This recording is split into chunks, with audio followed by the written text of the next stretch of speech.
Hello बच्चों, let's read the question.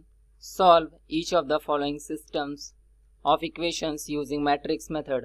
The given system of linear equation is x plus y plus z is equal to 6, x plus 2z is equal to 7, 3x plus y plus z is equal to 12. So key concept of this question is, अगर कोई system of linear equation a1x plus b1y plus c1z is equal to d1, a2x plus b2y plus c2z is equal to d2 and a3x plus b3y plus c3z is equal to d3 अगर given है तो हम इसको ax is equal to b के equation में put कर सकते हैं. कब? जहाँ पे a हमारा कोएफिशिएंट मैट्रिक्स हो, a1 a2 a3, b1 b2 b3, c1 c2 c3, और यहाँ पे x हमारा वेरिएबल मैट्रिक्स होता है जहाँ पे x y z हम लिख सकते हैं, और b हमारा कांस्टेंट मैट्रिक्स होता है जैसे हम d1 d2 और d3 लिख सकते हैं. अगर हमारा determinant of a not equal to 0 हुआ तो हम x is equal to a inverse b से सारे वेरिएबल्स को कैलकुलेट कर सकते हैं, जहाँ पे हमारा a inverse is equal to है adjoint of a divided by determinant of a.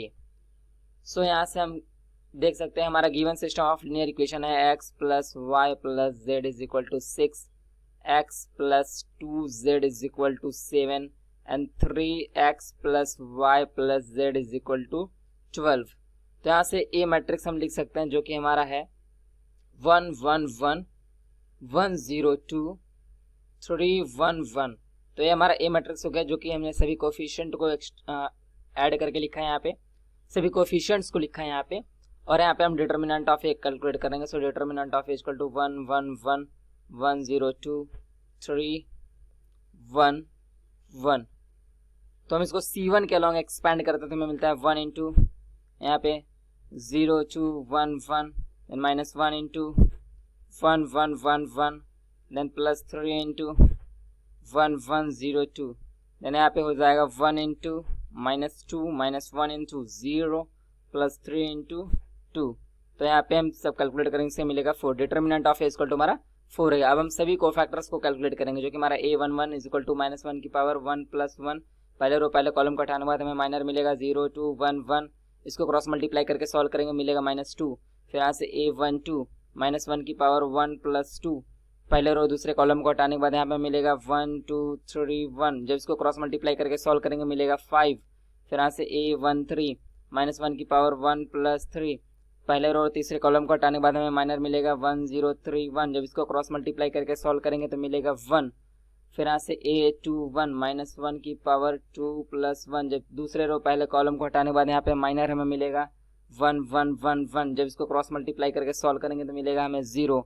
फिर यहाँ से a22 माइनस 1 की पावर 2 प्लस 2, दूसरे रो दूसरे कॉलम को हटाने के बाद यहाँ पे हमें मिलेगा 1 1 3 1, जब इसको क्रॉस मल्टीप्लाई करके सॉल्व करते हैं मिलता है माइनस 2. फिर यहाँ से a23 माइनस 1 की पावर 2 प्लस 3, दूसरे रो तीसरे कॉलम को हटाने के बाद यहाँ पे हमें माइनर मिलेगा 1 1 3 1, जब इसको क्रॉस मल्टीप्लाई करके सॉल्व करेंगे मिलेगा 2. फिर यहाँ से हम कैलकुलेट करेंगे a31 माइनस 1 की पावर 3 प्लस 1, तीसरे रो पहले कॉलम को हटाने के बाद यहाँ पे मिलेगा 1 1 0 2, इसको क्रॉस मल्टीप्लाई करके सॉल्व करेंगे तो मिलेगा 2. फिर यहाँ से a32 माइनस 1 की पावर 3 प्लस 2, तीसरे रो और दूसरे कॉलम को हटाने के बाद हमें यहाँ पे माइनर मिलेगा 1 1 1 2, जब इसको क्रॉस मल्टीप्लाई करके सॉल्व करेंगे तो मिलेगा माइनस 1. फिर यहाँ से a33 माइनस 1 की पावर 3 प्लस 3, यानी तीसरे रो तीसरे कॉलम को हटाने के बाद माइनर में मिलेगा 1 1 1 0, फिर जब इसको क्रॉस मल्टीप्लाई करके कैलकुलेट करेंगे मिलेगा माइनस 1. फिर यहाँ पे हम सभी को फैक्टर्स को इकट्ठा करके एडजॉइंट ऑफ ए में, adjoint of A equal to हमारे कोफैक्टर्स के मैट्रिक्स का ट्रांसपोज होता है, तो कोफैक्टर्स यहाँ पे पुट करेंगे माइनस 2 5 1 0 माइनस 2 2 2 माइनस 1 माइनस 1, इसका ट्रांसपोज करेंगे तो हमें मिलेगा माइनस 2 0 2 5 माइनस 2 माइनस 1 1 2 माइनस 1. तो ये हमारा एडजॉइंट ऑफ ए हो जाएगा. तो यहाँ से हम क्लियरली ए इनवर्स लिख सकते हैं. ए इनवर्स इक्वल टू हमारा हो जाएगा 1/4. उसके बाद फिर यहाँ पे हमारा होगा माइनस 2 0 2 5 माइनस 2 माइनस 1 1 2 माइनस 1. तो ये हमारा हो जाएगा ए इनवर्स. अब हमें कैलकुलेट करना है x is equal to A inverse B. तो यहाँ पे वैल्यूज हम पुट करते हैं 1/4 इंटू -2 0 2 5 -2 -1 1 2 -1। तो यहाँ पे बी मैट्रिक्स हमारी हो जाएगी जो हमें की गिवन है 6 7 12। ये हमारी कांस्टेंट मैट्रिक्स है। जब इसको हम कैलकुलेट करते हैं तो मिलता है 1/4 इंटू यहाँ पे -12 + 0 + 24 30 -14 -12। देन यहाँ पे हमें मिलेगा 6 + 14 -12। तो जब हम इसको कैलकुलेट करते हैं तो मिलता है 1/4 इंटू यहाँ पे एक मैट्रिक्स हमें मिलती है जो कि है 12 4 8। फिर जब यहाँ पे हम 1/4 को अंदर मल्टीप्लाई करेंगे तो हमें XYZ इक्वल टू हमें मिलेगा यहाँ से 3 1 2। तो यहाँ से हम क्लियरली कह सकते हैं कि x = 3, y = 1 and z = 2। Hope you understood it well. Best of luck.